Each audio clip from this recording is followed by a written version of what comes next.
అందరికీ నమస్కారం. ఆంధ్రప్రదేశ్ రాష్ట్ర మాజీ ముఖ్యమంత్రి వైఎస్ జగన్మోహన్ రెడ్డి గారు అసెంబ్లీకి కూడా వెళ్లకుండా ప్రెస్ మీట్లు అని చెప్పి డైరెక్ట్గా ప్రెస్ వాళ్ళని ఎదురు కూర్చోబెట్టుకొని వాళ్ళు ఏమడిగితే ఈయన ఏం చెప్పాలో కూడా తెలియకుండా ఉంటుందేమోనని తాడేపల్లి కొంపలో కూర్చొని ప్రెస్ మీట్లు పెడుతున్నాడు. అవి రికార్డెడ్ ప్రెస్ మీట్స్. ఇది ప్రెస్ మీటు అని జనాలు అనుకోవాలని పాపం ఆయన ఆలోచనేమో. ఆయన బతుకంతా అంతేలే, ఏది నిజాలు చెప్పడు, ఏది ఉన్నట్టు స్ట్రైట్గా మాట్లాడడు, ఏం చేస్తాడో ఎందుకు చేస్తాడో ఎవడికి తెలియదు, ఎవడ మాట ఇనే టైప్ కాదు, అది మీ అందరికి తెలుసు.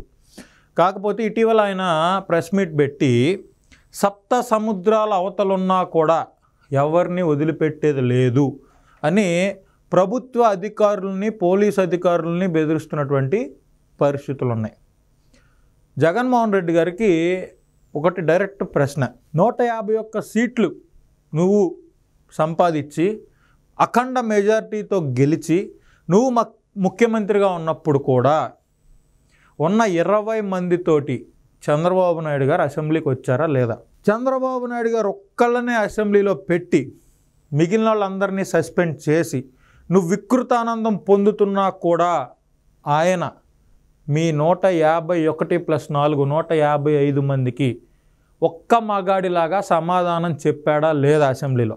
చివరికి ఆయన కుటుంబాన్ని రాజకీయం చేసి భువనేశ్వర్ గారిని మీరు అనరాని మాటలు అంటే ఆయన బాధతోటి నేను ముఖ్యమంత్రిగా అసెంబ్లీలోకి వస్తాను తప్ప విడిగా రాను అని చెప్పి ఆయన అసెంబ్లీకి రాకుండా ఉన్నాడు. కానీ ఆయనకి సంబంధించిన తెలుగుదేశం పార్టీ శాసనసభ్యులను అసెంబ్లీకి పంపాడా లేదా?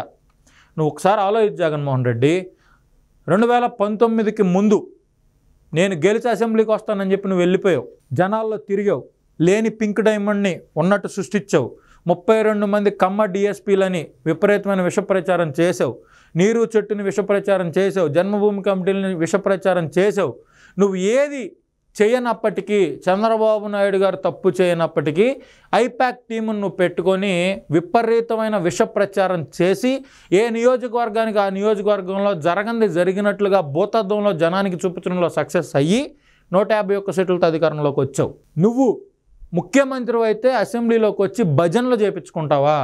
జగనన్న గుండెకాయ అందా ఆవిడ ఇప్పుడు తెలుగుదేశంలోకి వచ్చిందనుకోండి, కర్ణం ధర్మశ్రీ గారు అయితే పాటలు, జగన్మోహన్ రెడ్డి గారు మీద పాటలు, రోజా గారు పాటలు. ఏంటిది? నువ్వేమో ముఖ్యమంత్రిగా ఉండి రాష్ట్రంలో పరిపాలన అంతా గాలికి వదిలేసి నీ పార్టీకి నీ భజన నువ్వు చేపించుకుంటా, నీ నాయకులైన వల్లభనేని వంశీ, కొడాలి నాని, సోకాళ్ళు జోగి రమేష్ ఇలాంటి వాళ్ళందరినీ ప్రతిపక్ష పార్టీ నాయకుల మీదకి ఉసిగొల్పి నువ్వు ఆంధ్ర రాష్ట్రంలో పరిపాలన గాలికి వదిలేసి దరిద్రాలు ఎన్నైతే చేయకూడదో అన్ని దరిద్రాలు చేసావా చేయలేదా? ఈరోజు 11 మంది ఎమ్మెల్యేలు ఉన్నారు. నీకు ప్రతిపక్ష హోదా ఇకపోతే అసెంబ్లీకి రావా? Z+ కేటగిరీ సెక్యూరిటీ ఇవ్వకపోతే అసెంబ్లీకి రావా? ప్రతి 10 మీటర్లకి ఒక కానిస్టేబుల్ని పెట్టకపోతే అసెంబ్లీకి రావా? ముఖ్యమంత్రికి సరిగా నీకు కూడా అసెంబ్లీలో సమయం ఇస్తే అసెంబ్లీకి వస్తావా? ఏంటి నీకు వచ్చిన 11 సీట్లకి అస్సలు నీకు ఎమ్మెల్యే అనే పేరే చాలా ఎక్కువ.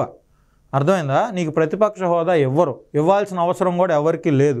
నేను కన్నెర్ర చేస్తే చంద్రబాబు నాయుడు ప్రతిపక్ష హోదా పోయిద్దని నువ్వు ముఖ్యమంత్రిగా అసెంబ్లీలో మాట్లాడేవా లేదా?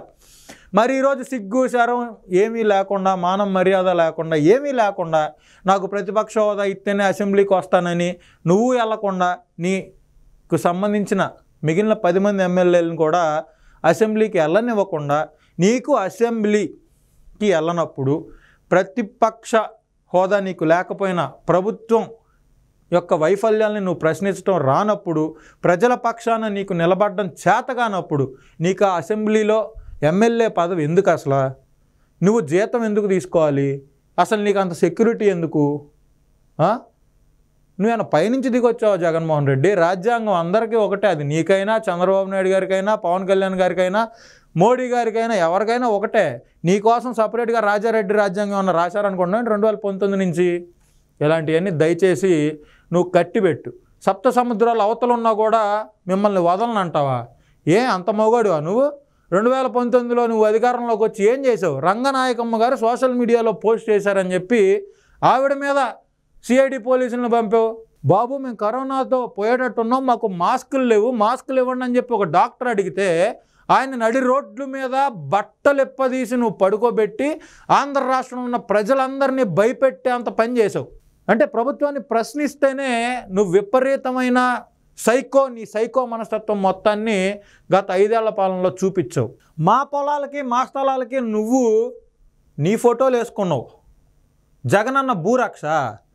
నువ్వు లేకపోతే అసలు భూములు లేవా జనాలకే? నువ్వు లేకపోతే భూములు ఏమి రక్షణగా లేవా? నువ్వు వచ్చి జగనన్న భూరక్ష అనే సర్వే పెట్టి వీఆర్ఓల్ని సర్వేయర్ని మ్యానిపులేట్ చేసి నీ నాయకులకి సామాన్యుల భూముల్ని దోచిపెట్టావు Jaganmohan Reddy. Land titling act అనేది ఎంత దరిద్రమో నీ ఓటమి నీకు తెలియజేయాలి. ఎప్పటికైనా ఆంధ్రప్రదేశ్ భారతదేశం రాజ్యాంగాన్ని నువ్వు గౌరవించు. నీ ఇష్టం వచ్చినట్టు నువ్వు చేస్తానంటే అవదు. సొంత తల్లి మీద సొంత చెల్లి మీద కోర్టుకు వెళ్ళిన ఒక నాయకుడు అని నువ్వు అసలు నాయకుడు అని అంటానికి కూడా మాకు నోరు రానటువంటి పరిస్థితి ఉంది. సొంత తల్లిని చెల్లిని ఏం చేసావు నువ్వు? పోలీసులను బెదిరిస్తావా? తల్లిని చెల్లిని బెదిరిస్తావా? అంటే అందరినీ బెదిరిస్తే నీకు ఎలాగైనా నడిచిపోద్ది అనుకుంటున్నావా?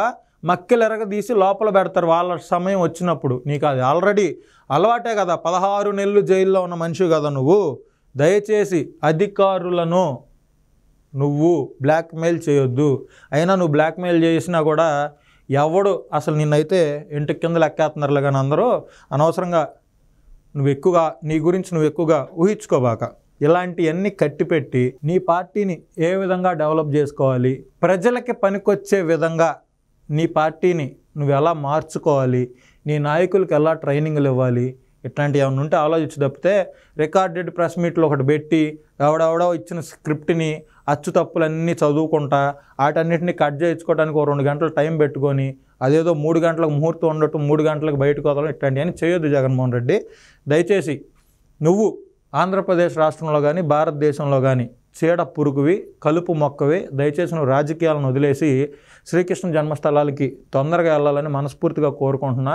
నీకు అంత దమ్ము ధైర్యం ఉన్నోడివైతే మగోడివైతే సోనియా గాంధీనే ఎదిరించాడు మా అన్న, 16 నెలలు అన్యాయంగా జైల్లో పెట్టారు మా అన్ననే అని చెప్పి ఇప్పటికీ ఇంకా కొంతమంది వైసీపీ గొర్రెలు నేను విశ్వసిస్తున్నారు. కాబట్టి నువ్వు నీ మీద ఉన్న సిబిఐ ఈడీ కేసుల్ని ధైర్యంగా ఎదుర్కొని ప్రతి శుక్రవారమో ప్రతి మంగళవారమో కోర్టుకి ఎప్పుడు రమ్మంటే అప్పుడు వెళ్ళి నువ్వు అక్కడ హాజరయ్యి నువ్వెంత మొగడువో నిరూపించుకోవాలని మనస్ఫూర్తిగా కోరుకుంటున్నా.